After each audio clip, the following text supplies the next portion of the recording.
দর্শক আপনারা দেখতে পাচ্ছেন এই এই মাধবকুণ্ডে যে পর্যটনের যে প্রাকৃতিক ঝর্ণা রয়েছে, এই প্রাকৃতিক ঝর্ণার পাশাপাশি এখানে রয়েছে একটি মন্দির, যেটি নামকরণ করা হয়েছে শ্রী শ্রী মাধবেশ্বর মহোদয়ের মন্দির। শ্রী শ্রী মাধবেশ্বর মহোদয়ের পীঠস্থান মাধব কুণ্ড যাকে বলা হয়। আপনারা দেখতে পাচ্ছেন, আপনারা দেখেন, আমি আপনাদেরকে দেখাতে চাচ্ছি।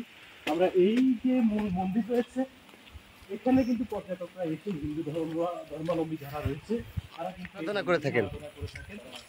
আপনাদেরকে আমরা দেখাতে চাচ্ছি।